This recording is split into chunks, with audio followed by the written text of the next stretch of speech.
పోరుబాటలో రైతన్న పాదయాత్ర. రుణమాఫీ పేరుతో తమకు జరిగిన అన్యాయంపై ఆదిలాబాద్ రైతులు పోరుబాట పట్టారు. తాంసీ మండలం కప్పర్ల నుంచి పాదయాత్ర చేపట్టిన రైతులు మండల కేంద్రంలో ధర్నా నిర్వహించారు.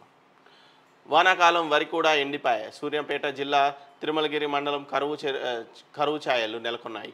ఎస్ఆర్ఎస్పి కాలువ ద్వారా ప్రభుత్వం చెరువులు నింపకపోవడం ఎండిన వరి పైరును చూపుతున్న మర్రికుంట తండా రైతు బానోత్ యాకూబ్.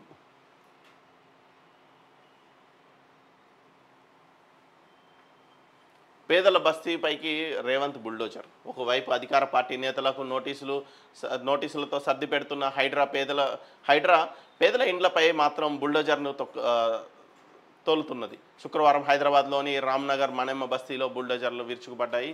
ఆక్రమణలను సాకు చూపి నివాసాలు కూల్చివేశాయి. అన్ని అర్హతలు ఉన్న గృహజ్యోతికి దరఖాస్తు చేసుకున్న 6 నెలలుగా కరెంటు బిల్లు వస్తూనే ఉన్నాయి. ఆవేదన వ్యక్తం చేసిన జగిత్యాల పట్టణంలో చెందిన బీడీ కార్మికురాలు ఎనగంటి మౌనిక ఇప్పుడు 6 నెలల కరెంటు బిల్లు ఒకేసారి కట్టాలంటూ ఒత్తిడి చేస్తున్నారని వాపోయారు. సో మనకు కూడా కంప్లైంట్ వచ్చింది. ఫిలింనగర్ ఈడీ ఎవరైతే ఎలక్ట్రికల్ డిపార్ట్మెంట్కి సంబంధించి ఫిలింనగర్ బస్తీలలో చాలామంది రేకుల షెడ్ల ఇళ్లలో, ఒక ఫ్లోర్ ఇళ్లలో బిలో పావర్టీ ఉన్నారు. వాళ్ళకి 200 యూనిట్ల ఉచిత విద్యుత్ ఏదైతే ఉందో అక్కడ ఫిలింనగర్కి సంబంధించి అక్కడ అందట్లేదు. వాళ్ళకి ఎన్నిసార్లు సిఫార్సు చేసినా కూడా అక్కడ వాళ్ళు రెస్పాండ్ అవ్వని పరిస్థితి ఈడీలు. సో అక్కడ ఎలక్ట్రికల్ డిపార్ట్మెంట్కి సంబంధించి చాలా కంప్లైంట్స్ అందుతున్నాయి ఫిలింనగర్ డివిజన్కి సంబంధించి. సో ఫిలింనగర్ బస్తీలలో ఉన్న పేద ప్రజలు ఆ కొండగుట్టల్లో లేదంటే ఆ షేక్పేట్ నాలా సైడ్ కానీ ఆ ఏరియాస్లో ఉండే చాలామందికి రేకుల షెడ్లు లేదంటే సింగిల్ ఫ్లోర్స్ ఇళ్ళు లేదంటే చిన్న చిన్న కుటీరాలు ఉన్నాయి. సో వాటికి ఖచ్చితంగా 200 యూనిట్లు పవర్ అయితే ఫ్రీగా ఇవ్వాలి. మనకి చాలా కంప్లైంట్లు వస్తున్నాయి. సో ఫిలింనగర్ డివిజన్ పైన కావచ్చు లేదంటే బంజారాహిల్స్ ఏరియాస్లో కొన్ని స్లమ్స్ ఉన్నాయి. వీటిని ఐడెంటిఫై చేసి వాళ్ళకి 200 యూనిట్ల లోపు ఉన్న ఇళ్ళకి ఖచ్చితంగా ఫ్రీ పవర్ అందించాలి. ఎందుకంటే ఫ్రీ పవర్ పాలసీ పెట్టింది ప్రభుత్వమే కాబట్టి. వసతి గృహాల్లో పురుగుల అన్నం తిని రంగారెడ్డి జిల్లా పాలమాకుల కస్తూర్బా గాంధీ హాస్టల్ విద్యార్థులు శుక్రవారం రోడ్డెక్కారు. పురుగుల అన్నం పెడుతున్నారు, అడిగితే కొడుతున్నారు అని విద్యార్థులు వాపోయారు. సో పిల్లలు గురుకులాలకు వచ్చేసరికి ఎస్సీడీడీలకు సంబంధించి కావచ్చు, గురుకులాలకు సంబంధించి కావచ్చు, మైనారిటీ కార్పొరేషన్ గురుకులాలకు సంబంధించి కావచ్చు, తెలంగాణ మైనారిటీ టీఎంఆర్ఐస్కి సంబంధించి కావచ్చు, రెసిడెన్షియల్ స్కూల్స్లో కంప్లీట్గా నిర్లక్ష్యంగా వ్యవహరిస్తూ ప్రభుత్వం పట్టించుకోని పరిస్థితి. గురుకులాలపైన ఫోకస్ లేదు. రేవంత్ రెడ్డి గారికి చిన్నపిల్లలు విద్యాశాఖ మొత్తం రేవంత్ రెడ్డి కనుసన్నలో నడుస్తుంది. ఒక పక్క ఇంజనీరింగ్ సీట్లు లక్షల రూపాయలకి అమ్ముకుంటున్నారు. కేఎంఐటి లాంటి పెద్ద పెద్ద విద్యా సంస్థలు, కేఎంఐటి అంటే అది ఆర్ఎస్ఎస్ భావజాలం ఉన్న ఆర్ఎస్ఎస్కి సంబంధించిన ఒక కాలేజ్. సో ఇలాంటి కాలేజెస్లో అడ్డగోలుగా లక్షల కొద్ది డొనేషన్లు తీసుకొని సీట్లు అమ్ముకుంటున్న పరిస్థితి. మొన్న ప్రభుత్వం ఏదైతే 10,099 సీట్లని స్పాట్ కౌన్సిలింగ్ అని ఇచ్చిందో ఆ స్పాట్ కౌన్సిలింగ్లో ఇచ్చిన ప్రతి సీటు అంటే 10,000 సీట్లలో 10,000 సీట్లు 10 లక్షల రూపాయలకి 15 లక్షల రూపాయలకి అడ్డగోలుగా అమ్ముతున్న పరిస్థితి. సో మంత్రి శ్రీధర్ బాబు హెచ్చరించినా కూడా పట్టించుకోని పరిస్థితి. శ్రీనిధి కాలేజ్కి డైరెక్ట్గా మినిస్టర్లు ఫోన్ చేసి బాబు ఎందుకు అంత వసూలు చేస్తున్నారు, మీరు ఎందుకు అంత కలెక్ట్ చేస్తున్నారు, అది మేనేజ్మెంట్ కోటా కాదు, మీరు దాన్ని స్పాట్ కౌన్సిలింగ్ చేసి క్వాలిఫైడ్ ఎంసెట్ క్వాలిఫైడ్ విద్యార్థులకు ఇవ్వాలి అని చెప్పినా కూడా సీట్లు ఇవ్వకుండా అడ్డగోలుగా అమ్ముకుంటున్న పరిస్థితి. సో కేఎంఐటీలో ఈ రకమైన గందరగోళం అయితే నెలకొని ఉంది. సో రాజకీయ నాయకులకి వాటాలు ఇస్తున్నారా, రాజకీయ నాయకులకి లంచాలు ఇచ్చి నడిపిస్తున్నారా, ఎడ్యుకేషనల్ ఇన్స్టిట్యూషన్స్ ఎడ్యుకేషన్కి సంబంధించిన కమిషన్స్ ఏమైనాయి, ఎడ్యుకేషన్కి సంబంధించిన విచారణ అధికారం ఎవరికి ఉంది, ఎవరు దీనిపైన స్పందించాలి, ఎవరికి కంప్లైంట్ ఇవ్వాలి. ఇన్ని లక్షల రూపాయలకి విద్యార్థుల భవిష్యత్తుని ఇచ్చేస్తుంటే విద్యార్థులు 15 లక్షలు 20 లక్షలు పెట్టి సీట్లు కొనుక్కుంటున్న పరిస్థితి. ఈ 15-20 లక్షల రూపాయలు మళ్ళీ వాళ్ళు ఎక్కడి నుంచి సంపాదించాలి? 20 లక్షల రూపాయలు కట్టి డొనేషను, తర్వాత మళ్ళీ ఫీజు కట్టి ఇన్ని కట్టిన తర్వాత వీళ్ళు చెప్పే చదివేంట్రా అంటే మళ్ళీ ఈ కాలేజీల్లో డ్రగ్స్ బారిన పడుతున్నారు స్టూడెంట్స్. సో ఫ్యామిలీస్ ఏదైతే తల్లిదండ్రులు ఉన్నారో ఎన్నో ఆశలతో నా కొడుకుని ఇంజనీరింగ్ చదివిద్దామని చెప్పి ఎంసెట్ రాయిపించి ఎంసెట్ క్వాలిఫై అయినా కూడా స్పాట్ కౌన్సిలింగ్లో 15 లక్షల రూపాయలు 12 లక్షల రూపాయలు డొనేషన్లు తీసుకొని సీట్లు ఇస్తున్నారు. అంటే కేఎంఐటి లాంటి విద్యాసంస్థలు, శ్రీనిధి లాంటి విద్యాసంస్థలు, చాలా విద్యాసంస్థలు ఉన్నాయి ఇంజనీరింగ్ కాలేజెస్లో.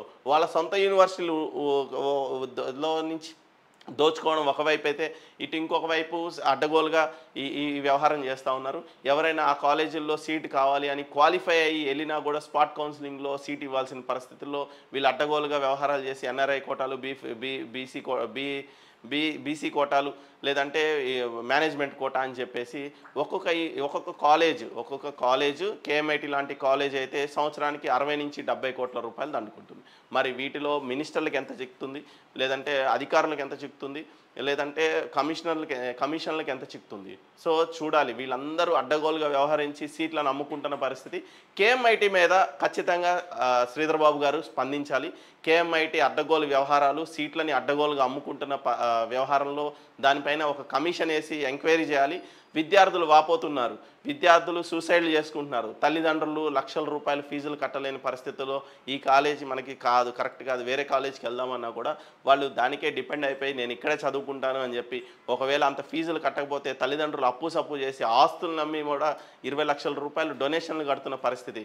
ఈ కేఎంఐటికి సంబంధించి ఒక కమిషన్ వేసి ఆ కేఎంఐటి వ్యవహారాన్ని నిగుదేల్చాలి. సో అలాంటి కాలేజీలు ఈ తెలంగాణలో చాలా ఉన్నాయి. అలాంటి అన్ని కాలేజీల పైన ఒక కమిషన్ వేసి అసలు ఎంతెంత ఫీజులు వసూలు చేశారు, అసలు డొనేషన్లు ఎంత వసూలు చేశారు, ఒక్కొక్క కాలేజ్కి సంబంధించి మినిమం 300 నుంచి 500 సీట్లు ఈ స్పాట్ ఇది అడ్మిషన్లో ఉండగా, స్పాట్ కౌన్సిలింగ్స్లో ఉండగా ఒక్కొక్క కాలేజు ఒక్కొక్క సీట్ని 10 లక్షల నుంచి 20 లక్షల రూపాయల డబ్బులతో అమ్మితే 100 సీట్లకి దగ్గర 20 కోట్లు, ఒక 300 సీట్ల ఆన్లైన్ యావరేజ్ వేసుకున్నా కూడా దగ్గర 60 కోట్ల రూపాయల డబ్బు సంపాదిస్తున్నారు. ఈ 60 కోట్ల విద్యార్థుల తల్లిదండ్రుల రక్త మాంసాలు పీల్చి మరీ కట్టించుకుంటున్నారు. ఇలాంటి పరిస్థితుల్లో విద్యాశాఖ పట్టించుకోని పరిస్థితి. రేవంత్ రెడ్డి కళ్ళు మూసుకొని వ్యవహరిస్తున్న పరిస్థితి విద్యాశాఖలో. ఒక పక్కనేమో పురుగులన్నం పెట్టి విద్యార్థులు రోడ్డెక్కిన పరిస్థితుల్లో విద్యాశాఖ ఒకలా ఉంటే, అదే విద్యాశాఖలో ఇంకొక పక్క లక్షల రూపాయల డొనేషన్లు అడిగి అడ్డగోలుగా డబ్బులు దోచుకుంటున్న పరిస్థితి. అదే బక్కా జడ్సన్ లాంటి వాళ్ళు క్వశ్చన్ చేస్తే దానిపైన మీరు మాకు ఎదురు తిరిగి మాట్లాడుతున్నారని చెప్పి అలాంటి వాళ్ళని సస్పెండ్ చేస్తున్న పరిస్థితి. ఏబీవీపీ, ఎన్ఎస్యుఏ లాంటి విద్యార్థి సంఘాలు కూడా ఏమీ పట్టించుకోనట్టు ప్రవర్తిస్తున్న పరిస్థితి. సో వీళ్ళు విద్యార్థుల విషయంలో చిన్న చూపే చూస్తున్నారు డొనేషన్స్ విషయంలో. సో అడ్మిషన్స్ విషయంలో కేఎంఐటి కాలేజ్ పైన కఠినమైన చర్యలు తీసుకోవాలి, కమిషన్ వేయాలి. విద్యార్థుల దగ్గర నుంచి 15 లక్షల నుంచి 20 లక్షల రూపాయలు దండుకుంటున్న వైనం ఖచ్చితంగా గమనించి ప్రభుత్వాలు చర్యలు తీసుకోవాలి. లేదంటే ఈ కాలేజీలో ఒక్కొక్క కాలేజ్ సంపాదించుకుంటున్న 50-60 కోట్లలో రేవంత్ రెడ్డి వాటా ఎంత? ముందుగానే ముడుపులు అందినాయా రేవంత్ రెడ్డికి? ముడుపులు అందబట్టే సైలెంట్గా వ్యవహరిస్తున్నారా?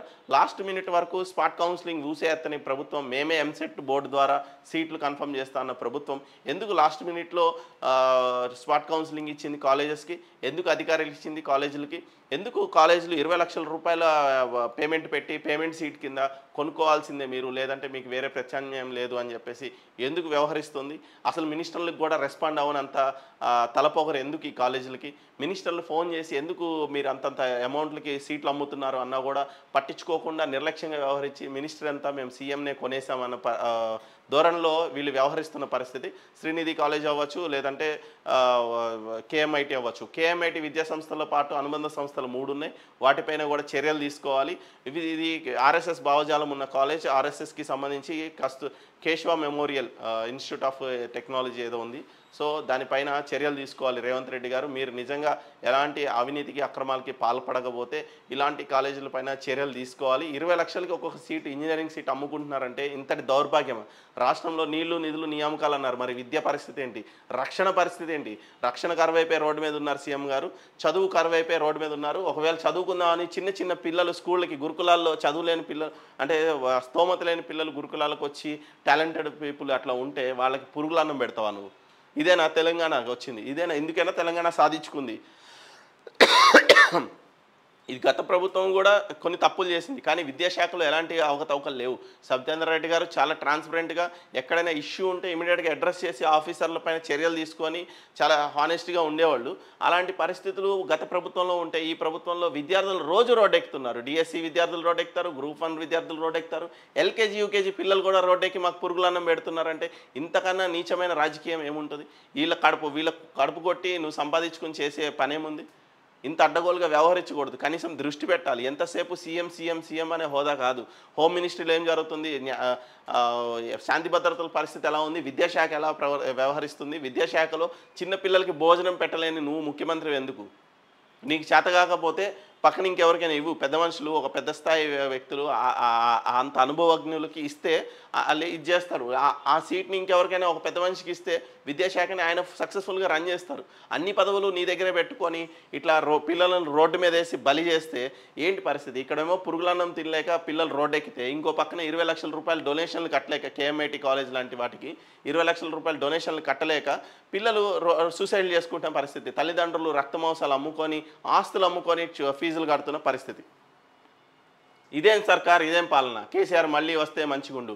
ఈ రోజు ఎలక్షన్ పెడితే కూడా రేపొద్దున కేసీఆర్కి 90 సీట్లు అవుట్ రేట్గా గెలుస్తాడు. కాకపోతే ఒకే ఒక చిన్న పని చేయాలి కేసీఆర్ గారు, ఒక 30 మందిని మాత్రం ఖచ్చితంగా మార్చాలి. మారిస్తేనే రేపొద్దున ఎలక్షన్ పెట్టినా కూడా అవుట్ రేట్గా కేసీఆర్కి ఓట్లేసి గెలిపిస్తారు ప్రజలు. అంత అడ్డగోలుగా వ్యవహరిస్తుంది కాంగ్రెస్ పార్టీ. ఎందుకంటే చాలా దుర్మార్గమైన చర్యలు. ఈ విద్యార్థులు రోడ్డు మీదకి వచ్చి పురుగులానందం తింటున్నామని చెప్పి రోడ్డెక్కి ఏడుస్తుంటే ఇంతకన్నా దౌర్భాగ్యం ఏముంది? మినిస్టర్, ముఖ్యమంత్రి విద్యాశాఖ మంత్రికి చెప్పాలి. విద్యాశాఖ మంత్రి కూడా ఆయన అయినప్పుడు ఆయన చెప్పుకోవాలి, అరే పిల్లలు రోడ్డు మీద ఉన్నారు, పిల్లలకి అట్లాంటి ఆహారం దొరుకుతున్నాను, ఇమీడియట్గా స్పాట్లో విజిట్ చేయాలి. గురుకులాలను విజిట్ చేస్తే మిగతా అధికారులకు భయం వస్తుంది. స్పాట్లో గురుకులాలను విజిట్ చేసి విద్యార్థుల బాధక సాధకాలు తెలుసుకొని అవన్నీ చూసి వాళ్ళకి కొంచెం రెస్పాండ్ అయితే ఏదైనా సీఎం హోదాలో ఉండి విద్యాశాఖ మంత్రిగా ఉండి ఏదైనా ప్రయోజనం, లేదంటే లేదు. అప్పుడు ఖచ్చితంగా ఇలాగే మాట్లాడతారు, ఇదేం సర్కార్, ఇదేం పాలన, కేసీఆర్ మళ్ళీ వస్తే మంచిగుండు. కాంగ్రెస్ ప్రజాప్రతినిధులు మనసులో మాట, పరిపాలనలో ప్రభుత్వం వైఫల్యమైందని ఆవేదన. కేసీఆర్ డబ్బును ప్రేమించాడు. డబ్బును ప్రేమించకపోతే లక్షల కోట్లు ఎలా దోచుకున్నారు కేసీఆర్ గారు? మీ పేరు మీద ఎన్ని అకౌంట్లు ఉన్నాయి, ఎంత పక్క దేశాలకి పంపించారు, ఈ రాష్ట్రంలో ఎన్ని వేల కోట్ల ఆస్తుల్ని ఆక్రమించారు, ఎన్ని కమర్షియల్ కాంప్లెక్స్లో మీకు వాటాలు ఉన్నాయి, ఎంతమంది బిల్డర్స్ కంపెనీలలో మీకు వాటాలు ఉన్నాయి, మీకు కానీ మీ బిడ్డలకు కానీ. సో కేసీఆర్పై కేసీఆర్ కథన బేరి, కాంగ్రెస్పై కేసీఆర్ కథన బేరి. 9 నెలల్లోనే రాష్ట్రం పరిస్థితి ఉల్టా పల్టా. పోరాడి సాధించిన తెలంగాణ ఈనగాచి నక్కలపాల, 10 ఏండ్ల కృషి గంగపాల. సిరుల పంట రాష్ట్రంలో రైతు కంట కన్నీరు. దళితుల నోటికాడ కూడు లాగేశారు. బషీర్ బాగ్ కాల్పులు మరిచి మళ్ళీ ప్రపంచ బ్యాంకు ముందు సర్కారు మోకరింప. ఇక మీరు రంగంలోకి దూకగా తప్పదు. గ్యారంటీలపై ప్రభుత్వం మెడలు వంచాలి. కేసీఆర్కు బీఆర్ఎస్ సీనియర్ల వినతి. సూత్రప్రాయంగా అంగీకరించిన అధినేత. సెప్టెంబర్ 10 తర్వాత సమాలోచన. తెలంగాణ ఉద్యమ తరహాలో కార్యాచరణ. ఎస్సీ ఎస్టీల దగ్గర ఇట్లనే వాసన వస్తుంది. ఉపాధ్యాయులు మమ్మల్ని ఎగతాళి చేస్తున్నారు. పాలమాకుల కస్తూర్బా గాంధీ విద్యార్థుల ఆందోళన. యాదగిరిగుట్టకు టెంపుల్ బోర్డు. గర్ల్స్ హాస్టల్ వాష్రూమ్లో సీక్రెట్ కెమెరాలు, 300 ఫోటోలు వీడియోలు లీక్. ఏపీలోని గుడ్లవల్లేరు ఇంజనీరింగ్ కాలేజీలో ఘటన. పేదోళ్లను వదిలి పేదలపై పడతారా? పెద్దోళ్లను వదిలి పేదలపై పడతారా? సామాన్యులు కూడా తీసుకునే సమయం ఇవ్వరా? అర్ధరాత్రి కాలనీలు కూల్చేస్తారా? మానవత్వం లేని కాంగ్రెస్ సర్కార్. మాజీ మంత్రి వి శ్రీనివాస్ గౌడ్. మట్టిని కొట్టి సౌదాలు కట్టి పొంగులేటి గుట్టు విప్పిన గూగులమ్మ. 2011లో పోలిస్తే స్పష్టంగా కనిపిస్తున్న ఉల్లంఘనలు. కేవీపీ ఫామ్ హౌస్లోనూ విస్తృతంగా నిర్మాణాలు. టిప్పర్లతో భారీ ఎత్తున మట్టిని నింపి ఆక్రమణలు. కాబోయే సీఎం ఉత్తమ్ కుమార్. నా 4 మచ్చలు ఉన్నాయి, నేను చెప్పానంటే అయి తీరుతుంది. కోమటిరెడ్డి వ్యాఖ్యలు. కోమటిరెడ్డి రాజగోపాల్ రెడ్డి వ్యాఖ్యలు. ప్రమోషన్కు నేను రెడీ. ముఖ్యమంత్రి కావాలనే కోరిక లేకపోవడానికి నేనేమీ సన్యాసిని కాదు. కర్ణాటక హోంమంత్రి పరమేశ్వర్ వ్యాఖ్యలు. నా ప్రభుత్వాన్ని కూల్చేందుకు కుట్ర. ఎమ్మెల్యేలకు 100 కోట్ల ఆఫర్. సిద్ధు. సో ఇది పరిస్థితి. మొత్తం రాష్ట్ర పరిస్థితి అయితే గందరగోళంగా ఉంది. ఒక పక్కన పదవుల పంచాయతీ.